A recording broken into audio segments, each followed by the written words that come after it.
नमस्कार दोस्तों, मैं एडवोकेट सुनील कुमार दीक्षित आप सभी का अपने YouTube channel Dikshit legal aid में स्वागत करता हूं। नेशनल लीगल सर्विस अथॉरिटी ने 2025 में कितनी लोक अदालत लगाई जानी है, इसकी जो शेड्यूल है उसको जारी कर दिया गया है। टोटल 4 नेशनल लोक अदालत 2025 में लगाई जानी है। जो सबसे पहली जो नेशनल लोक अदालत लगाई जानी है वह लगाई जानी है 8 मार्च 2025 को।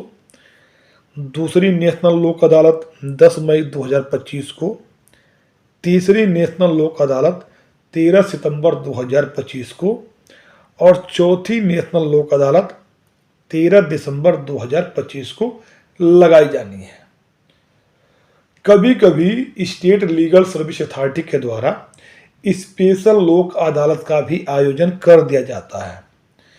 तो जब भी कभी ऐसा होगा, दिल्ली में अगर कोई स्पेशल लोक अदालत आयोजित की जाएगी तो उसकी सूचना मैं अपने वीडियो के माध्यम से आप लोगों को दे दूंगा। फिलहाल जो जानकारी नेशनल लीगल सर्विस अथॉरिटी ने जारी किया है उसके तहत अभी तक 2025 में 4 नेशनल लोक अदालत का ही आयोजन किया जाना है। अब इसमें मैटर कैसे जाएंगे?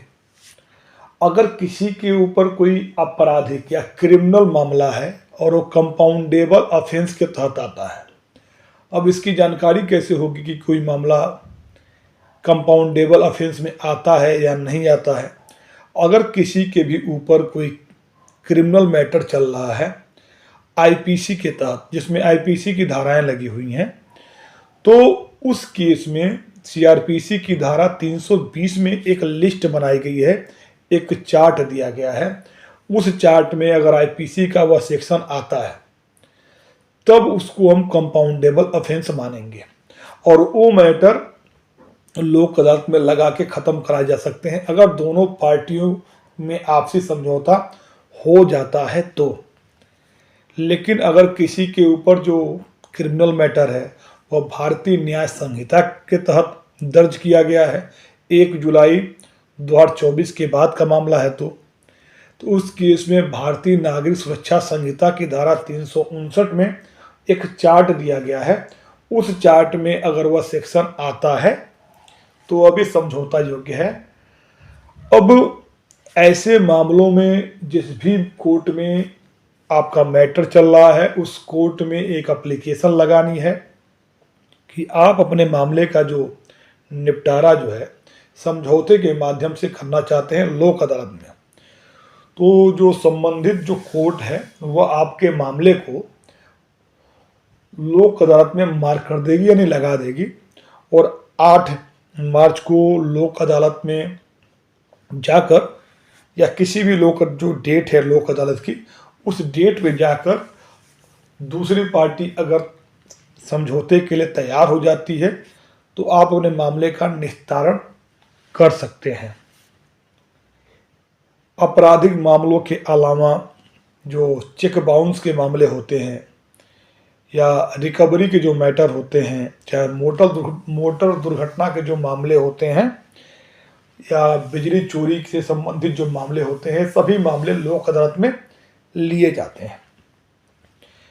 जो ट्रैफिक चालान होते हैं, कंपाउंडेबल ट्रैफिक चालान, वह भी लोक अदालत में लिए जाते हैं। दिल्ली से बाहर के जो स्टेट हैं, अगर उन स्टेट में अपने चालान का भुगतान करवाना है लोक अदालत में, क्योंकि लोक अदालत में जुर्माना या तो बहुत कम होता है या चालान माफ़ हो जाता है, तो दिल्ली के बाहर के स्टेट के लोगों को लोक अदालत की डेट से पहले जाकर जिस भी कोर्ट में उनका चालान है उस कोर्ट में एक एप्लीकेशन लगाना होगा कि आप अपने चालान का भुगतान लोक अदालत में करना चाहते हैं। अगर संबंधित कोर्ट अगर एप्लीकेशन को अलाउ कर देती है और चालान को कोर्ट लोक अदालत के लगा देती है तो उन सभी लोगों का जो चालान है वह जो लोक अदालत है उसमें उसका भुगतान कर दिया जाता है। लेकिन दिल्ली के केस में क्या होता है कि Delhi state legal service authority जो यह डेट है नेशनल लोक अदालत की, उस डेट से 15 दिन पहले ही एक नोटिफिकेशन जारी करती है और जिसमें काफ़ी एक डिटेल इन्फॉर्मेशन देती है। ट्रैफिक जो चालान होते हैं कंपाउंडेबल, उनसे संबंधित कि कब तक के चालान लिए जाएंगे, उस चालान का डाउनलोड करना होगा। डाउनलोड करने के लिए एक लिंक देती है और लिंक किस डेट को ओपन होगा, इसकी पूरी जानकारी देती है। तो जब भी Delhi state legal service authority उस नोटिफिकेशन को जब जारी करती है तो मैं उससे संबंधित जो वीडियो बना के अपलोड करता रहता हूं। तो अगर आपको लोक अदालत से संबंधित अगर अपडेट आपको चाहिए तो मेरे आप चैनल को सब्सक्राइब कर सकते हैं। उम्मीद करता हूं कि दी गई इन्फॉर्मेशन आपको समझ में आई होगी। अगर आपके कोई भी सवाल हैं, कोई सुझाव हैं, तो मुझे आप कमेंट बॉक्स के में दे सकते हैं। रिप्लाई करने का प्रयास करूंगा जल्द से जल्द।